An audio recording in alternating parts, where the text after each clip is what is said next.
Good afternoon, and welcome to the Wednesday afternoon conference call with Trusts Unlimited. It's April 8th, 2026. This is Jim George speaking, and I'd like to thank all of you for taking the time to listen to this call. I'm going to try to move quickly through this call. I know a lot of you are paying very close attention to what's going on in the Middle East, and as a result, we have been absolutely overwhelmed with emails, texts, phone calls. So I want to move quickly through this information, and it's all good news, so that I can go ahead and contact individuals with regard to whatever issue that they feel we need to discuss.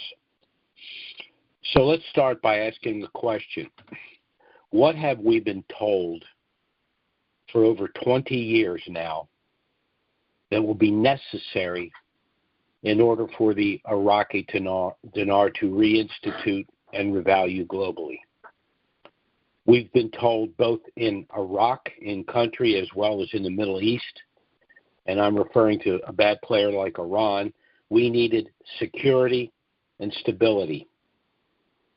And I think we're well on the way to achieving that, and we all know what's going to happen once that security and stability has been achieved. I want to start by just going back to a little bit of a brief history and bring us back to where we are today. We know that, unfortunately, Iraq was in the clutches of Saddam Hussein, and this individual had designs on the entire Middle East. It created initially the problem that we've been dealing with to this day. And one of the things Saddam Hussein decided to do was to invade Kuwait. As a result of that, the United States and contingent of forces globally expelled Iraq from Kuwait and placed their currency in a sanctioned rate. Now, the Iraqi dinar at the time was worth approximately $3.22, making it one of the richest or most valuable currencies globally. And that's simply because Iraq per square mile is arguably one of the most richest countries in the world, and that was reflected in its currency. But given the invasion of Kuwait, the Iraqi dinar was placed in a program rate. Enter you and I.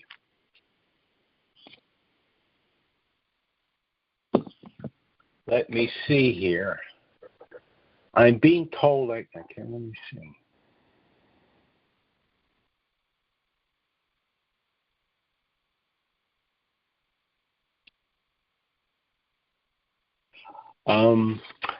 Now I'm being told that I cannot be heard. I would greatly appreciate it if someone could just text me and let me know if I'm being heard. I don't know what the problem is, but we need to resolve that. So if I'm being heard, let's see.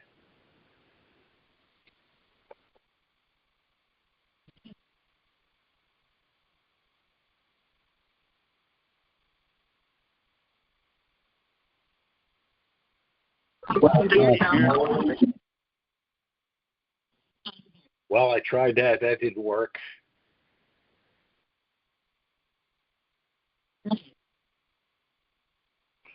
I'm still waiting for an individual to text me and explain to me whether or not I'm being heard.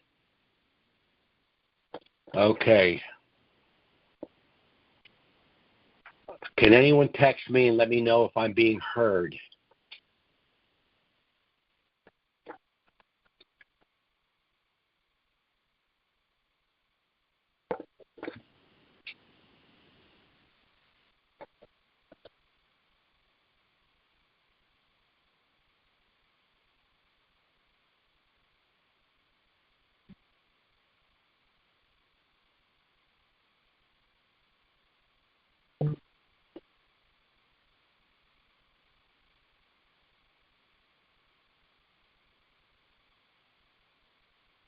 Okay, let me ask one more time. Could someone text me right now?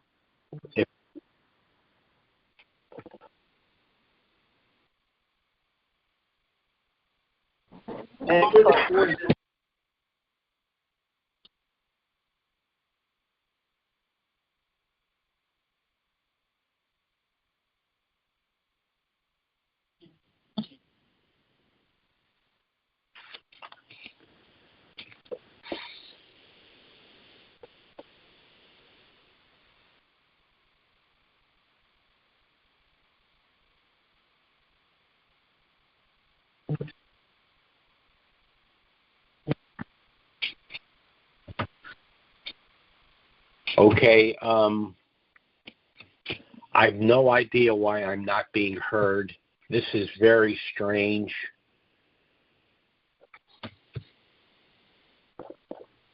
I've never had this happen. And this is a very important call. So,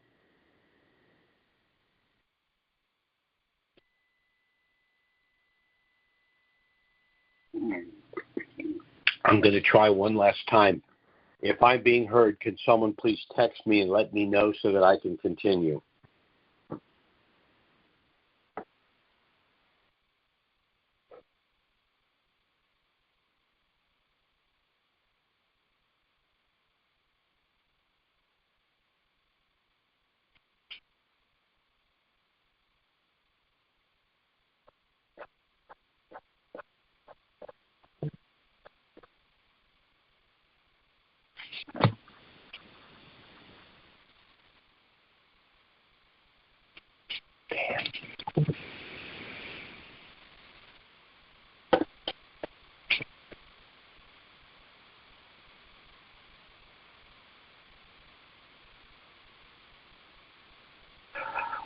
Let's try this one more time. If anyone can hear me, I would appreciate it if you could go ahead and text me.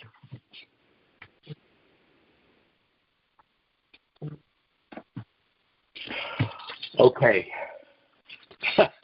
Thanks so much. Thanks, everyone. Okay, got it. I have absolutely no idea why you were not able to hear me, but I'm glad I'm back. So let's start over here. Okay, everyone. Thank you. I got it. Today is Wednesday, April 8th, but the way things are going, it feels more like April 1st, but let's try this again. This is going to be an important call. Those of you paying any attention at all know what's going on in the Middle East and specifically in Iraq. We've been told for decades now that we would not see the reinstitution and revaluation of the Iraqi dinar till the nation-state of Iraq and the general area attained, quote-unquote, security and stability. Well, it looks like we are finally attaining the security and stability that's the prerequisite for the reinstitution and revaluation of the Iraqi dinar. By way of a brief history, we all recall that Saddam Hussein, president of Iraq at the time, invaded Kuwait. As a result, the United States and a contingency of other nations expelled Saddam Hussein from Kuwait and placed their currency in a sanctioned program rate. At the time, the Iraqi dinar was worth approximately $3.22, which made it one of the richest currencies in the world against the U.S. dollar, understandably so, because Iraq, arguably per square mile, is one of the richest countries in the world in terms of its natural resources. Enter the Iraqi IQD investor. All of us, we understood that Iraq was one of the richest countries in the world, that where it was located was strategic, that the currency was in a program rate, and so we decided to invest a little money in the Iraqi dinar with the hope and the expectation that the Iraqi dinar one day would reinstitute. Now, we were right about one thing and wrong about another. We were right that that day would come and the Iraqi dinar would reinstitute, because that's what we're on the threshold of. I think we were wrong about how long this was going to take. And I remember over the years having individuals contact us and say, I've decided to sell my dinar. Had other people call and say, I'm convinced this thing's going to happen, so I'm going to purchase more currency. But one thing that they all needed to understand was that if they purchased the Iraqi dinar with the expectation that it would reinstitute, the result of that reinstitution would be a windfall profit to them. And that's when Trusts Unlimited decided, you know what, since we happen to hold dinar, and since we understand the implications financially of the reinstitution, individuals have an opportunity to preemptive protect that windfall profit by placing the IQD, which is in a program rate, in trust. Well, we've reached the point now where Iraq has just about achieved stability and security, and so it's time to take a closer look at what's going on in the Middle East and why those of you that established your trust are going to be in a very good position when the reinstitution and revaluation occurs. First, I just want to touch on a little bit of history. As you may recall, Saddam Hussein, the president of Iraq at the time, invaded Kuwait. I don't want to go into the history of that individual and why they relished Kuwait. That's not important. But once this occurred, the United States and a contingent of other nations got together, expelled Iraq from Kuwait, and sanctioned the Iraqi dinar, placing it in a program rate. So a currency that had a Basel compliant value of approximately $3.22 became virtually worthless. Well, some of us initially, and over the years, many more individuals were of the opinion that at some point, the Iraqi dinar would come out of its sanction and come out of a program rate and have a Basel IV compliant rate. They also understood that Iraq per square mile, and we've gone over this in detail, is one of the richest countries in the world. So we purchased our Iraqi dinar, and we waited. So let's fast forward to where we are today. Let's talk first about Iraq.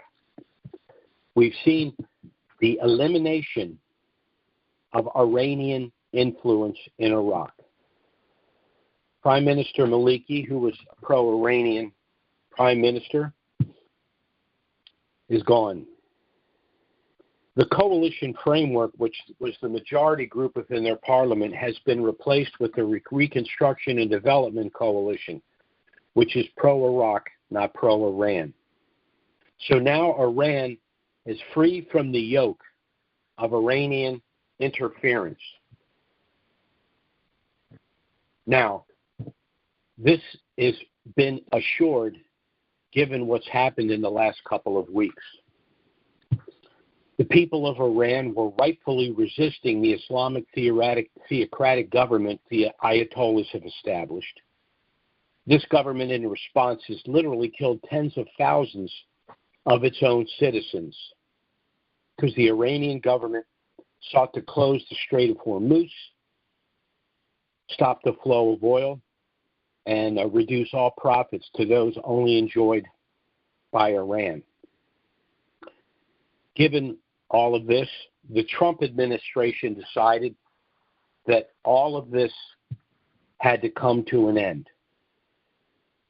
And so President Trump, who is a decision maker and is not afraid to make hard decisions, ignored what a number of previous presidential administrations have done, which is nothing, and decided something had to be done, something that was going to change all of the calculus in the Middle East, and particularly between Iraq and Iran. So the Trump administration in the last couple of weeks has destroyed the Iranian Navy. It has destroyed the Iranian Air Force. It has destroyed the Iranian drone program and its missile arsenal by over 90%. But most importantly, they've destroyed their nuclear program and their supply of enriched uranium. Because the nuclear threat is what Iran was using to protect its Navy, Air Force, drone, and missile systems. So now, for the first time, since the Iraqi dinar went into a program rate. There is no threat from Iran, and security and stability is within reach. And what's happened in Iran? We now have a functioning government. We have a parliament that is not pro-Iranian but pro-Iraq.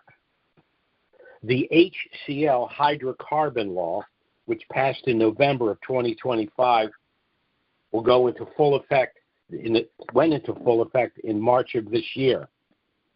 And what do we need in order for all of this to function? We need the new exchange rate. So we have security and stability. Iran is out of the picture permanently. Iraq has established the government, has passed all of the laws necessary, and is a prerequisite for the reinstitution and revaluation of their currency. And all we're waiting on today is a new rate. So there's no need for me to go beyond that. There's really nothing else to say except this. Those of us that purchased the Iraqi dinar did so with the hope and the expectation that the reinstitution and revaluation of the Iraqi dinar would result in a windfall profit. But a lot of individuals that had the forethought to invest in the Iraqi dinar went one step further. They decided that they wanted to protect that wealth. And Trusts Unlimited has done everything we can to educate people into how this could be accomplished. And we did this by going all the way back to the early industrialists of the United States who had a motto: control everything and protect everything.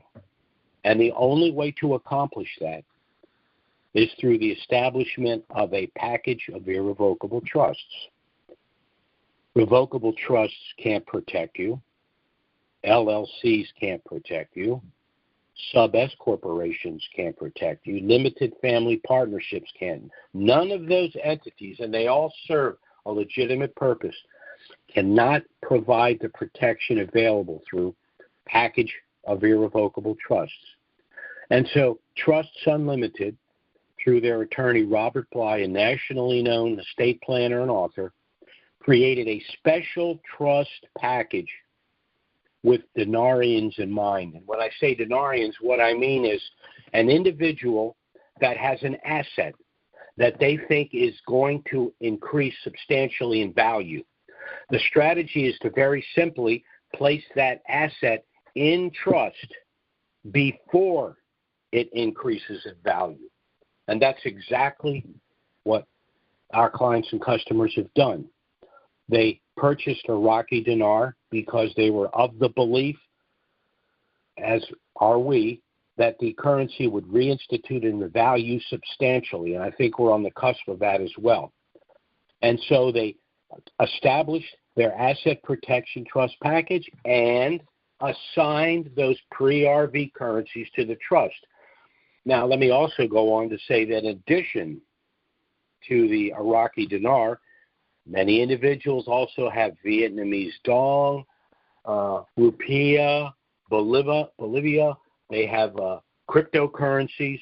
So they've assigned a lot of things to the trust, not only to protect it for the future, but because they anticipate a substantial increase and they want that protection in place. And how does one protect this asset in trust? Well, first of all, by utilizing this particular trust package, your privacy and your anonymity are protected. The trust is sealed. No one has a right to know what's in that trust. If they feel that you have wronged them in some way, they can go ahead and file a lawsuit if they want. But short of winning a lawsuit, there's no way that they know what's in that trust. So if you have, for example, 25 million dinar and you've assigned them to the trust, They have no knowledge of that and no way of attaining that knowledge. The second benefit, of course, is that you're going to be able to avoid IRS scrutiny. These currencies, the transfer of these currencies, do not trigger any IRS scrutiny because they are not revalued. They're in a program rate, and at such a small value, there is no involvement with the IRS. The third benefit of this trust is pre-RV gifting. Many individuals that purchase currencies have brothers, sisters, families, and friends, most particularly children, that they'd like to assist once these currencies revalue. So what they've done is they have, through the trust, gifted currencies to these individuals. Now, we've created within this trust package a special gift sub-trust, and it was designed particularly for individuals who, for whatever reason, are going to be incapable of managing this post-RV wealth for whatever reason, or minors, children. What this means is you gift the currencies to them. The currencies go into the gift sub-trust, which is one of the trusts within the package. When the currencies revalue, that revaluated wealth is there for the benefit of those individuals that you named, but you have complete control of the post-RV proceeds. So you're able to gift substantial amounts of wealth to them. You're able to avoid the federal gift tax. That money will be available to them with the reinstitution and revaluation of the dinar or some of these other currencies, but you still retain complete control of those proceeds. The fourth benefit of this trust is it allows you to avoid probate and the federal estate tax. Now, probate is the process of the transfer of an estate to heirs when you pass away. The federal estate tax is the tax that's assessed for that transfer. But you have bypassed probate. Why? Because when you pass away, there is no transfer. The assets still remain in trust, but now they're there for the benefit of your named beneficiaries. And because there's no probate, there's no federal estate tax. The federal estate tax can be as much as 55% of that entire estate. This is an estate that you accumulated over your lifetime through investments, through income, all of which is taxed. None of that has occurred. Your heirs will receive 100 cents on a dollar through this trust and will have avoided the federal estate tax as well. No one will know what you inherited. No one will know where you inherited it. And you will pay no tax. So you will enjoy 100 cents on a dollar in trust. The last benefit is the trust package itself.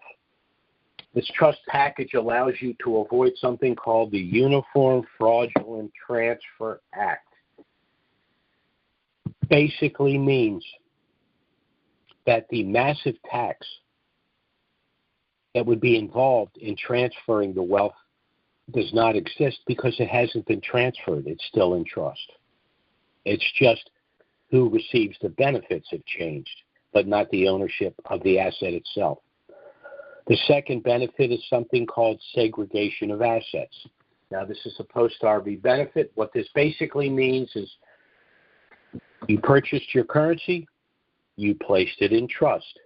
You've patiently waited for the reinstitution and revaluation.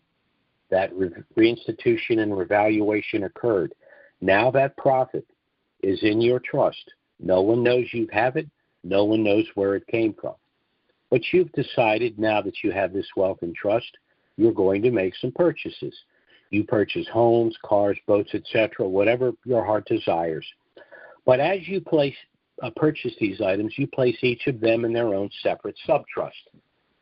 This is a estate planning strategy, a litigation strategy. Basically what it means is, as a wealthy individual, of course, you're the target for civil litigation.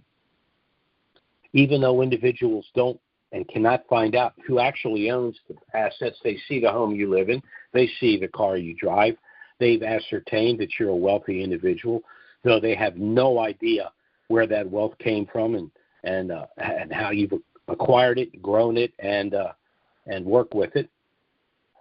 But they decide to sue you. They sue the car you're in if you're in an accident. They sue a rental property they're in if there's a problem. But the protection you have is because all of these assets are placed in their own separate subtrust. That limits the litigation to the asset in question. And once a potential litigant, plaintiff, understands that there's going to be no big payday at the end of the rainbow, and even if there was a payday, because of the way this trust is structured, the cost of this litigation would be exorbitant. The likelihood of litigation's very, very slim.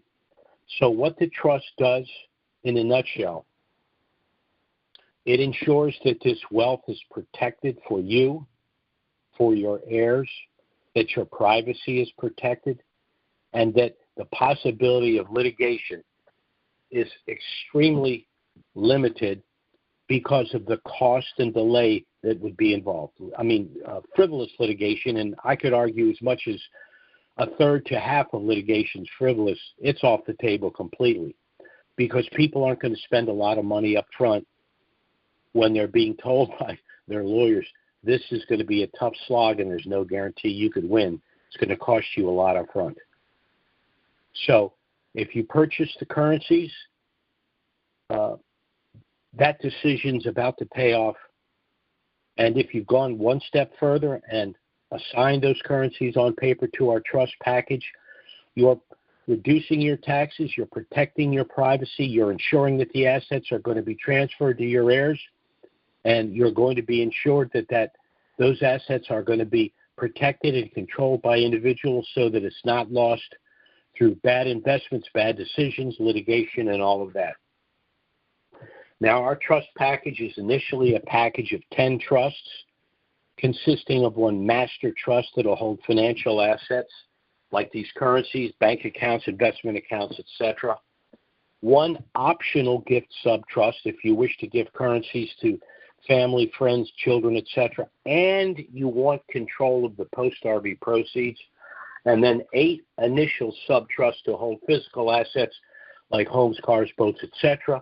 We can always add subtrusts if you need, but initially we'll be providing for 8 subtrusts. Now, this was the creation of our attorney, Robert Bly, and I've worked with him for years. As a matter of fact, Robert Bly, of course, is a nationally known estate planner and author. I myself work in the areas of estate planning, asset protection, and both of us, each of us, have been in our respective fields for over 40 years. So between the two of us, we have over 80 years' experience working with trusts of this nature. But I can't think of a more appropriate use for this trust than a denarian, or someone that holds an asset that's going to increase exponentially, not substantially, exponentially, in my humble opinion, in the very near future. So what I would suggest you do is contact us to get our initial no obligation package. It does contain everything you need if you wish to proceed. I'm going to give you that information in a minute, but what I'm going to do, this computer's acting a little weird today. I don't know why. But I am going to go ahead and open the Q&A and try to answer some of your questions, and then I'm going to go ahead and give you our contact information. So let's give this a try. Well, thus far it seems like this thing's working. I think I'm going to go ahead and give you our contact information while I'm waiting for any potential questions. You can contact us by email. The email address is trusts with an S, unlimited LLC @gmail.com. That's trusts with an S, unlimited LLC @gmail.com. By the way, in case I didn't mention it, if you would like to listen to the replay, or if you'd be kind enough to refer us to someone, they can also listen to the replay. The replay number is 605-313-5163. That's 605-313-5163. We do have some people in the Q&A. Before I forget, I want to mention, we have been inundated with texts, phone calls, and emails. When this call is over, I will spend the rest of today and however long it takes to respond to each and every one of you. I think what's been going on in Iraq set off a lot of flares with people, and people are contacting us, people that are contacting us for the first time, people that contacted us even years ago, have now decided they want to proceed with the establishment of their trust. We greatly appreciate and thank you for that. And I will be on the phone nonstop, once again, doing whatever I can to assist you in every way that I can. So let's go ahead and go to the Q&A here. Our first caller is area code 347. That's 347. Go ahead. Yeah, okay, so how do you, now, do you think that Iraq will do this, hopefully will take the opportunity to revalue their currency, or are they going to wait until the next war happens? Well, I don't think Iraq is going to be able to deal with the withering demands of Donald Trump, because one of the reasons that Donald Trump has neutered Iran is to open the floodgates for the Iraqi people to reinstitute their currency and to have a currency that reflects their wealth. I also think that we've been able to see Donald Trump in action long enough.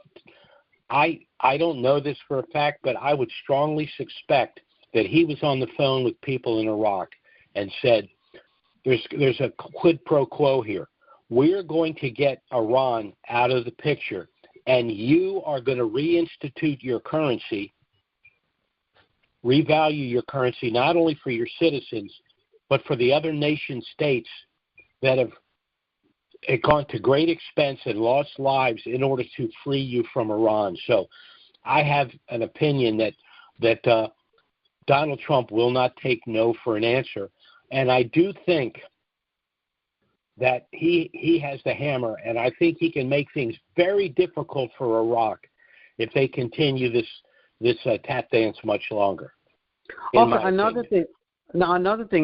Trump, I heard that he may sign over the new USN or something like that would somewhat back the U.S. dollar, or maybe this new note by gold or some kind. Or do you think Trump's doing a lot of things. He's dealing with the Federal Reserve.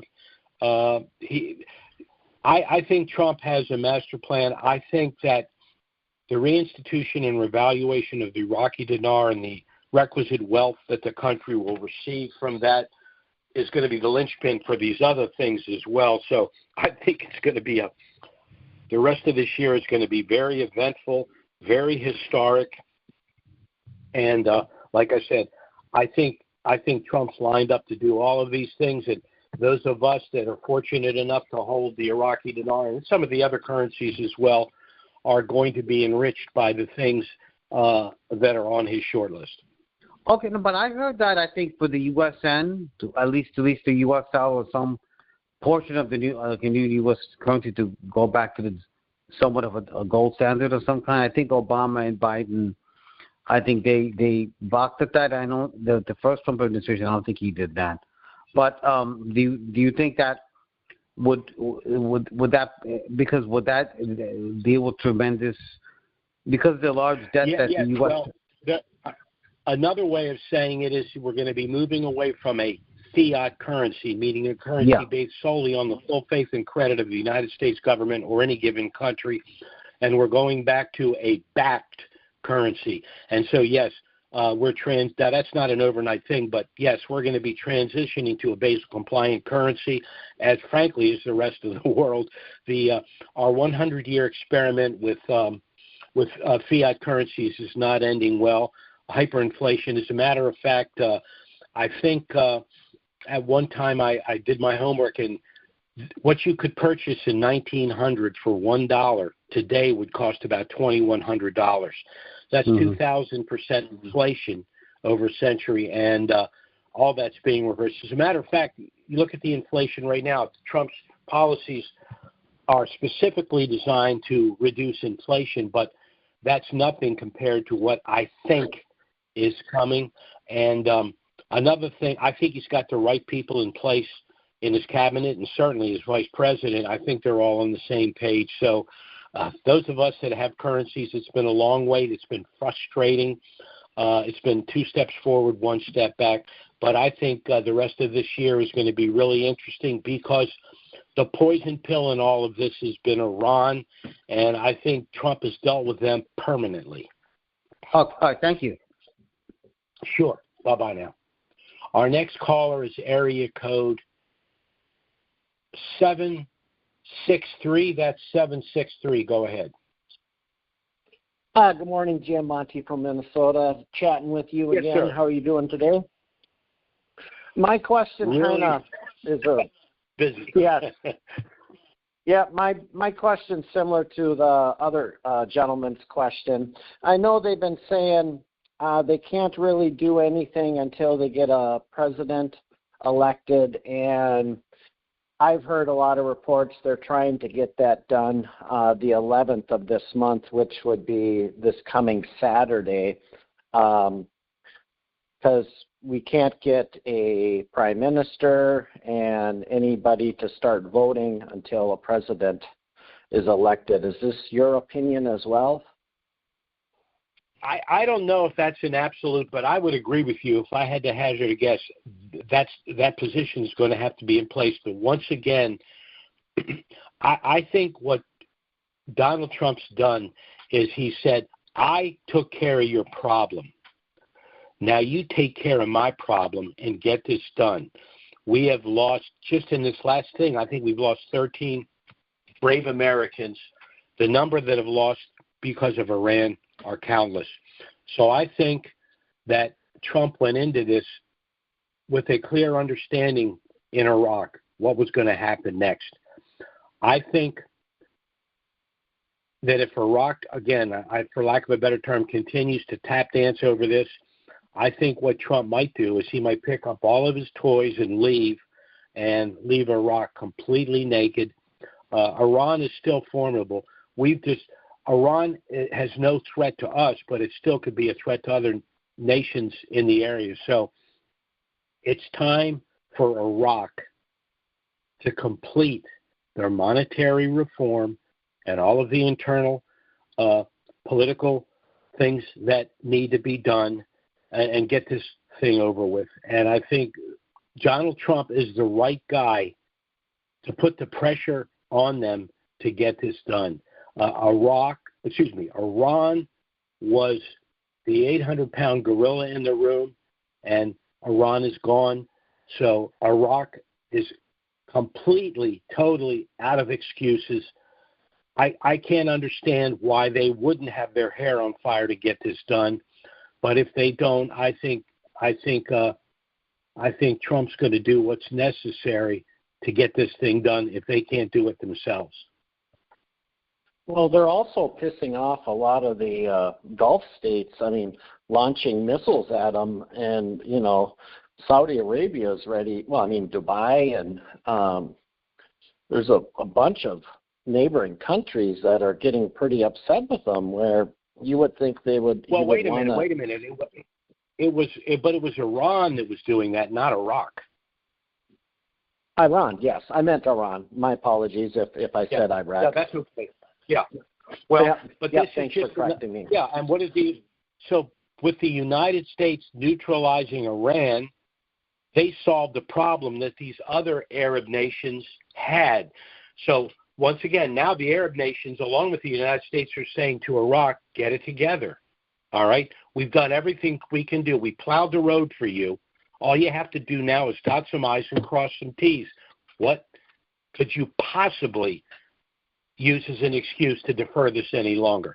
Iran, it's Iraq's up to bat, and they got to swing for the fences. Yeah, what's troubling also is, Trump has said that we've destroyed everything over there, but gosh, they keep on pulling missiles and drones out of their behind and launching them at people. I mean, how much more? Well, yeah, but they're ineffective. They're ineffective now, and they've 95% of their weaponry is gone. Their weaponry was protected by their nuclear program, which is gone. So, I mean, they may be an angry kid that didn't get their way, so they want to break everyone's toys, but they just don't have the power to do that anymore. Trump will do what's necessary. Maybe they're hiding a lot of their last-ditch weaponry with their nuclear program because they don't think they're going to hit the nuclear plants. So maybe that's where some of this last stuff is hidden, maybe. Possibly, I don't know. Well, I just think that if they haven't learned by now not to play with Trump, then they're just going to have to learn the hard way. Because, Trump's not doing all of this because he's in love with Iraq. Trump's doing all of this because he is a peacemaker and because he wants that wealth unlocked, not only for the people in the Middle East, but for the nations that invested in the country and shed blood for that country. It's time for the payoff. And there are internal political issues, too, because right now, if you turn on the news, all you hear from the opposition party, the Democrats, is, what the hell, why did we do this? Why? People died, we spent money, why did we do all of this? Well, the midterms are coming up, so that's going to be their argument. Well, Trump needs to kind of show them why, and the reinstitution of the dinar will go a long way to explaining all of this. Yep. Sounds good, Jim. I'll let you get on to the other people. I always enjoy your opinions. And that's all they are, but thanks very much. I appreciate that, sir. Bye-bye. Thanks. Okay, our next caller is area code 619. That's 619. Go ahead. Hey, Jim. How you doing? It's got to be Eddie.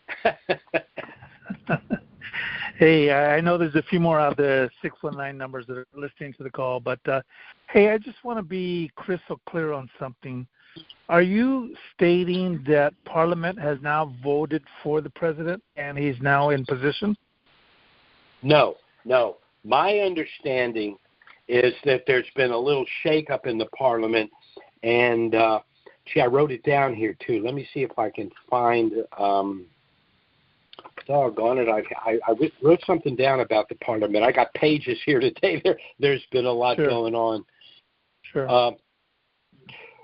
The coalition framework was the majority party in Parliament for years, and of course they're pro-Iranian. They did nothing but try to stop everything. But what the Reconstruction and Development Coalition now holds the majority in Parliament, and that should open the way for the vote for the HCL and all of the things, prerequisites we need for the release of the new exchange rate. So it's, the way I explain it, it's like you're looking at a blur, and the blur is slowly coming into focus, and we're just about in focus. And once we're in focus, we should see a new exchange rate. Well, maybe I misunderstood you. I thought you said in the very beginning of the call that they had officially formed their government. So I thought you needed the president to complete that. I apologize. They're in the process of doing that. Okay, I accept that. I just wanted to be clear. That's a big difference right there. Absolutely, I agree. I apologize for that if I misspoke there. And remember, Iraq is a nation in the Middle East, and these people, we just don't understand the way they do things. They make agreements, and then at the last second, someone has a problem, so they address that, and then someone else has a problem. I've said this before. I probably get in trouble for saying this. One of the reasons I want to exchange this currency is not only because of the inherent wealth that you enjoy through the exchange. I'm done with the Middle East. I'm done with the confusion. I'm done with all of the tribalism, and I'm just done with it. I just, God bless them, let them live their lives, but, I'm done with it. Yeah. You know. Well, Jim, I know you get a lot of information and have to put a lot of time and work into this to try to put it together. I know a little bit about that, so I appreciate you more than you realize. Yeah. I just wanted to clarify that. So thank you. Well, and the frustrating part is, despite all that work and effort, sometimes you still get it wrong, either because you got bad information or because everything is so fluid over there. It's like a nest of birds. The mommy shows up with a worm, and all 8 birds want that worm, and it's exactly. And like I said, I'm sure a lot of people feel the way I do. For the love of God, get this done. Let me go to the bank, exchange my currency, move on with my life. I thought this was going to be over a lot sooner, but, it is what it is. But now it's time to move on with our lives. And God willing, I think we're all very close. The only proviso I would make is anyone that has currencies, I strongly think you should, and of course this is my opinion and it's prejudiced, but I've been at this for a long time. The difference between an individual that has their currencies in trust and does not have their currencies, it's going to be night and day. It's too late. Once you've gone to the bank and exchanged your currency, it's too late. All of the benefits that you will understand, that you will enjoy by the establishment of your trust are lost. You've got to assign the currencies to the trust before you go to the bank to do that exchange. And I hope that people are listening. They contact us to get our initial package. There's no obligation. It contains everything you need, but you're going to learn a lot. And like most individuals, you say, hell yeah, I'm in. Last question, Jim, if I can. So let's just say exchange happened this morning. They go do a trust this week, and then they do their exchange. Will they still be okay with some of the things that the trust offers? Yes, of course they will, but they will have lost. The major thing they will have lost is people will know somewhere this dude has a lot of money. But if you put the pre-RV currencies in trust, it doesn't matter how much money you will have when you walk out of the bank because you don't own it. You're off the grid. Right. It's owned by the trust. Right. And the trust is sealed. The only way you can find out what's in that trust is if you go to the court of law and show cause, show that you have in some way been defrauded, that you need to be reimbursed, and that you suspect that the wealth that this individual possesses is in trust for their benefit. So if you have the currencies, if you've assigned them to the trust and you've behaved yourself, you're impenetrable. Yeah.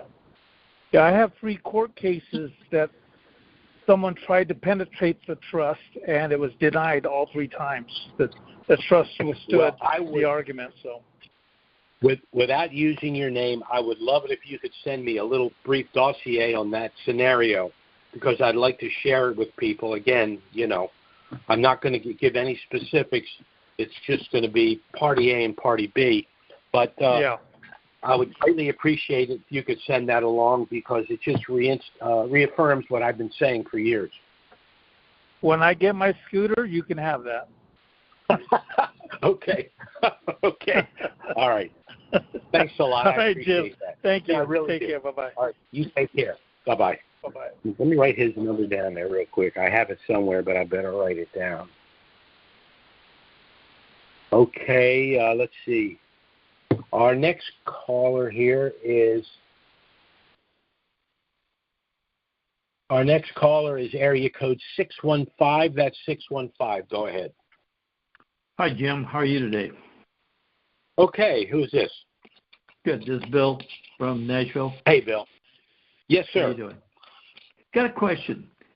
This happened. You've got everything in place. You got your trust in place. You got your trustee in place. And then this happens, but your trustee is not available because they're traveling somewhere on the planet. What do you do? Well, if you're in a real hurry, you can have a secondary trustee. Some people name it a second trustee, or you could just replace the trustee with an addendum if necessary. I would imagine that if this thing were to happen and the wealth that's involved, whatever your trustee is doing, if necessary, I'd be this is just me personally, I'd be willing to cut him a very generous check just for being available for the exchange. Yeah. As a matter of fact, I would do that anyway. Well, now my trustee knows, but that was my plan anyway. Okay. You know? Well, we just got your trustee a check. Yeah, I would. I mean, you're going to be working with this person closely probably for the rest of your life, but now we're talking serious money. Why wouldn't you want to take care of them? As a matter of fact, I do have in my gift sub-trust my trustees in there as one of the people I'm gifting. And there is a little bit of an emotional issue with trustees because there are a lot of people that are trustees that know the trust was established, of course. They know why the trust was established. They know the person that established the trust has currencies. They know that the currencies are assigned to the trust, and they may think, well, you know, I like this guy. We're friends. We're relatives, whatever. I'll be his trustee. Eventually, he's going to fund this trust. He's going to need my help. And then he wakes up one day and goes, oh, my God, that currency revalued. Oh, my God, he has 10 million dinar. Oh, my God, this guy's a multi-millionaire, and I got nothing. You know, so it might be a good idea to, you know, shine a little love on the trustee as well. Well, I've done exactly what you've done. So well, that's good to hear. That's good to hear. And you want a very good relationship with this person. You want to help them out if necessary. You know, because they're helping you out. And I mean, theoretically, if some jerk wanted to try to sue you, the trustee would be involved in the litigation. Now, they're not personally involved, but it is a matter of time. It is a matter of expense and all of that. I mean, I know people that say, no one in my family wants to be a trustee. They say there's too much legalese involved in it, which would really only be the case if there's litigation. And even then, the way the trust is structured, the plaintiff is so theoretically hamstrung. They'd have to go to Wyoming. They'd have to post a bond. They'd have to hire a Wyoming attorney. The attorney would have to look at their claim if it was worthwhile at all. So there's a gauntlet that any plaintiff would have to go through anyway. But it's still something that someone would consider if they want to be named as a trustee. Well, let me ask you if this is doable or not. Now, when I set up and assigned everything that I had at that time to the trust, and it's under the trustee's control. However, I have purchased some additional currencies that have not been actually put into the trust. But I do know that based on what you've told me before, that whatever you purchase now or any subsequent purchases are covered.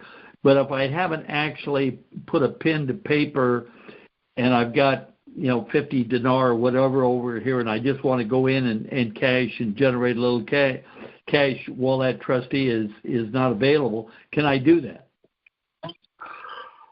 The trustee should be available when you're right. Well, the trustee should be available for the transfer of the asset from you to the trust. However, the assignment form says any